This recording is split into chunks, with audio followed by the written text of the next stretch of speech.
Arrow Season 3, Episode 17, Suicidal Tendencies. Now, I'm super far behind on pretty much all of my shows, but I was really excited to get to see this episode, and unfortunately, I got pushed even further behind. I was able to watch, like, maybe the first 30 minutes of the show, and then I had to stop watching it, and then I was finally able to finish it, like, a day later, so I just finished the last really 10 minutes, with commercials and everything. It was really only like the last 10 minutes of the episode.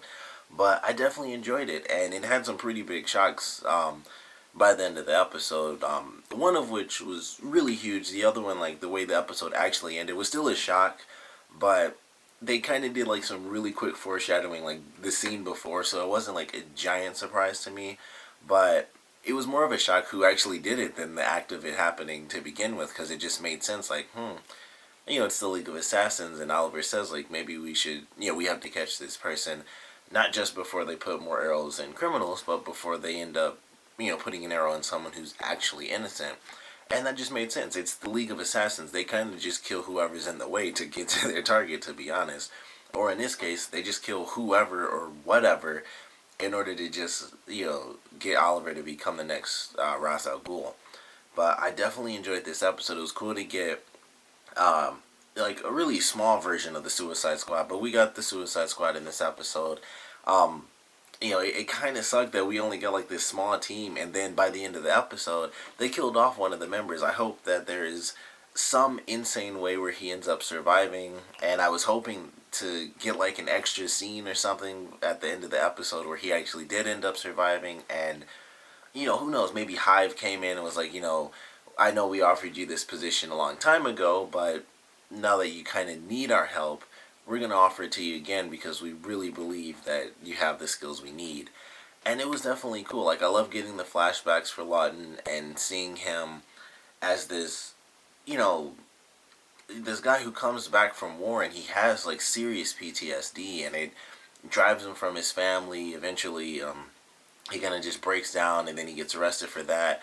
And then Hive comes to him, and they kind of tease it again where it's like, okay, initially I thought it was basically he was being recruited into the Suicide Squad. I thought, oh, well, this is how that happened. They just didn't use Waller at the time. Maybe because during that time it could have been when she was, with Oliver and stuff. And it turned out it wasn't them at all. It wasn't Argus. It was actually Hive.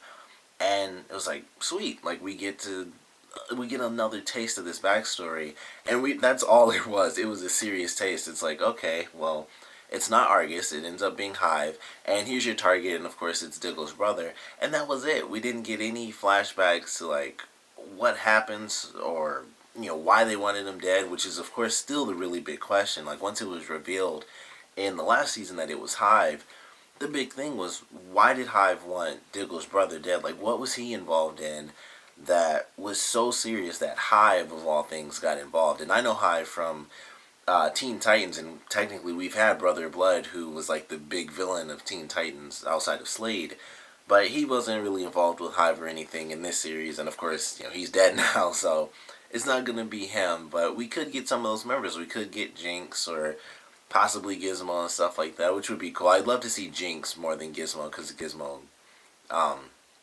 kind of used technology and Jinx actually had superpowers, so I find that a lot more entertaining to watch. But we got a little tiny taste of it, and it's like, well, they seemingly killed the character off, so either Hive would have to straight up come for Diggle himself, or Deadshot has to be alive somehow. Like, they may not have had like a full on idea yet, or maybe he really is dead, and their plan is to have it where somehow Diggle just randomly finds something involving Hive. But I was really surprised with the way they did it, because it gave us a little taste, and that was it. It was like, here's this flashback. Here's when he was first approached by Hive. He is accepted, and he didn't need to be convinced that much. He accepted. It was Diggle's brother, and then that's it. And there, it was kind of really no definitive answer. So there's got to be something that's going to happen.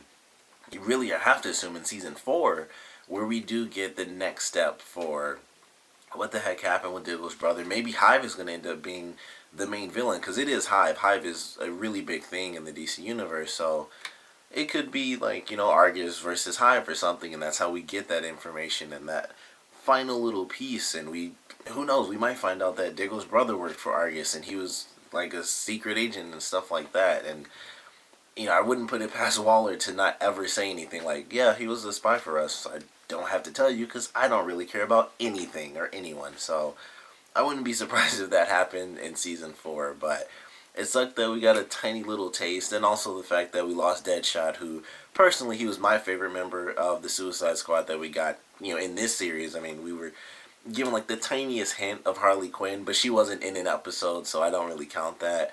But as far as the members we've actually seen, Deadshot was my favorite. He was the one who had the closest connection to one of the main characters. He was the sarcastic one who he was at the point where he just accepted things as they were, and he just kind of did his job, and he was kind of cool at it. So I like this character. He had a great back and forth with the woman. I can't think of her name at all, but she was just really funny in this episode, where it's like she was still in love with Arrow, and then when Deadshot came in and kind of knocked her to the ground before she was shot, instantly fell in love with him, and it was just the funniest thing to me. And I just thought that was a great little contrast between their characters. And his relation with Diggle really changed in this episode because he realized that he had to help Diggle get, stay away from where he is. And I thought that was actually really cool of him. And he kind of, he said the same things that he was told, like love is just a bullet in the brain for people like you. And, he is one of those people, and he knows the loss of a wife and a child. And that's why he's so connected to Diggle. Even more so in this episode, obviously the connection with his brother. But it's like, I want to kind of save you from the life that I'm living, even though it wouldn't be exactly the same. I want you to be there for your wife and your child and, get back to them. So I thought it was cool. It was a great send-off for his character if he is officially dead. And it would still suck, but it is a cool send-off for him, and he allows them to escape. I do kind of hate the ending. Like, they were talking about it then. It's like, it really does suck that after everything that happened, they go in to save this guy, and he ends up being the villain. Lawton helps helps all the hostages escape and everyone get out of the building, and then he dies, and the guy who was the bad guy not only lives, but he's just like, oh, this guy was a senator, and he's not exactly a hero, but he was almost killed, and he basically got what he wanted. Like, I don't know if he's actually gonna be in the country anymore. I think he just flat out escaped, and so he's I think they're in like Kaznia or something. So he pretty much just escaped, but it's like Lawton basically took, he was the one to blame as far as media goes. And it really sucked that they had that for his character. And, that's just the way Argus works, where they won't let them step up and help these people who, granted, did crappy things, in the past. But, he didn't try to kill a bunch of hostages and blow them up in a building. He just, admittedly, he just had PTSD, and it just went to a serious level, and that's all it was to it. But it led to a really great moment at the end where Diggle decides, Lawton was right. He has to stay home and be with his wife and be with his child. His wife even quits Argus, and so I don't know what's going to happen with their characters. And it seems like Diggle may actually help out with this last mission of stopping the copycat arrows and stuff like that. But after this, that's when he's going to say, like, I have to stop. I have to be done. We've beaten, our next big villain, and then he's going to be like, I'm done. I have to be with my family. So I'm excited to see how that really ends up playing out with, whoever they end up choosing as the villain for season 4. If it does end up being Hive, that would be the perfect way to get Diggle back into things, where it's like he wants to be away, but he knows Hive is the answer to everything revolving around his brother's death. So that could be how they play it, or it could just be anything else. I mean, you get a supervillain trying to blow up the entire city or state or planet, you're gonna get convinced to come back in and help stop the guy. So, I'm looking forward to how they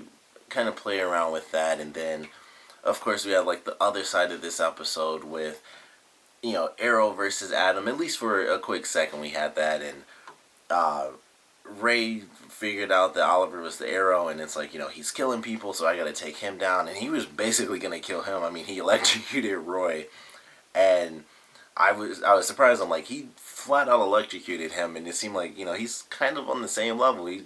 You typically don't live from being hit by lightning, but it was a nice little fight. I enjoyed that. He's like, flying and shooting lasers and crap, or concussive blasts, or whatever they're specifically called.